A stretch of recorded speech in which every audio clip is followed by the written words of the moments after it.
ഉൽപ്പത്തി പുസ്തകം 1-ാം അധ്യായം. ദൈവം പ്രപഞ്ചത്തെ സൃഷ്ടിക്കുന്നു. ആദിയിൽ ദൈവം ആകാശവും ഭൂമിയും സൃഷ്ടിച്ചു.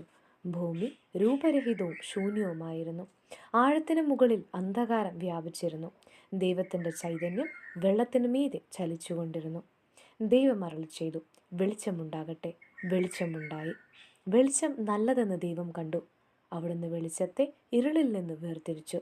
വെളിച്ചത്തിന് പകലെന്നും ഇരുളിന് രാത്രിയെന്നും പേരിട്ടു. സന്ധ്യയായി പ്രഭാതമായി 1-ാം ദിവസം. ദൈവം വീണ്ടും അരുളിച്ചെയ്തു, ജലമധ്യത്തിൽ ഒരു വിധാനമുണ്ടാകട്ടെ. അത് ജലത്തെ രണ്ടായി തിരിക്കട്ടെ. ദൈവം വിധാനമുണ്ടാക്കുകയും അതിന് താഴെയുള്ള ജലത്തെ മുകളിലുള്ള ജലത്തിൽ നിന്ന് വേർതിരിക്കുകയും ചെയ്തു. അപ്രകാരം സംഭവിച്ചു.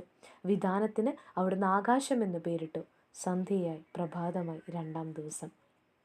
ദൈവം വീണ്ടും അരുളിച്ചെയ്തു, ആകാശത്തിന് കീഴിലുള്ള വെള്ളമെല്ലാം ഒരിടത്ത് ഒരുമിച്ച് കൂടട്ടെ. കര പ്രത്യക്ഷപ്പെടട്ടെ. അങ്ങനെ സംഭവിച്ചു. കരയ്ക്ക് ഭൂമിയെന്നും ഒരുമിച്ച് കൂടിയ ജലത്തിന് കടലെന്നും ദൈവം പേരിട്ടു. അത് നല്ലതെന്ന് അവിടുന്ന് കണ്ടു. ദൈവം അരുളിച്ചെയ്തു, ഭൂമി എല്ലാത്തരം ഹരിതസസ്യങ്ങളും ധാന്യച്ചെടികളും വിത്തുൾക്കൊള്ളുന്ന ഫലങ്ങൾ കായ്ക്കുന്ന വൃക്ഷങ്ങളും മുളപ്പിക്കട്ടെ. അങ്ങനെ സംഭവിച്ചു. ഭൂമി എല്ലാത്തരം ഹരിതസസ്യങ്ങളും ധാന്യച്ചെടികളും വിത്തുള്ള ഫലങ്ങളോട് കൂടിയ വൃക്ഷങ്ങളും മുളപ്പിച്ചു. അവ നല്ലതെന്ന് ദൈവം കണ്ടു. സന്ധ്യയായി പ്രഭാതമായി 3-ാം ദിവസം. ദൈവം വീണ്ടും അരുളിച്ചെയ്തു, രാവും പകലും വേർതിരിക്കാൻ ആകാശവിധാനത്തിൽ പ്രകാശങ്ങൾ ഉണ്ടാവട്ടെ. അവ ഋതുക്കളും ദിനങ്ങളും വർഷങ്ങൾ കുറിക്കുന്ന അടയാളങ്ങളായിരിക്കട്ടെ. ഭൂമിയിൽ പ്രകാശം ചൊരിയാൻ വേണ്ടി അവ ആകാശവിധാനത്തിൽ ദീപങ്ങൾ നിൽക്കട്ടെ. അങ്ങനെ സംഭവിച്ചു.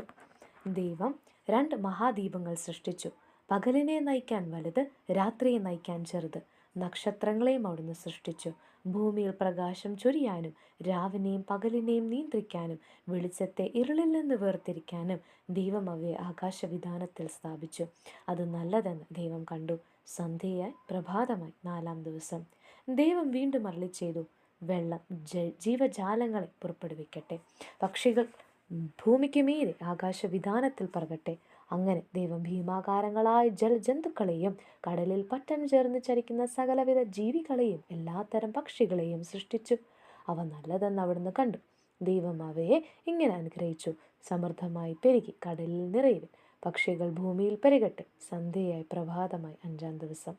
ദൈവം വീണ്ടും അരുളിച്ചെയ്തു, ഭൂമി എല്ലാത്തരം ജീവജാലങ്ങളെയും കന്നുകാലികൾ, ഇഴജന്തുക്കൾ, കാട്ടുമൃഗങ്ങൾ എന്നിവയെ പുറപ്പെടുവിക്കട്ടെ.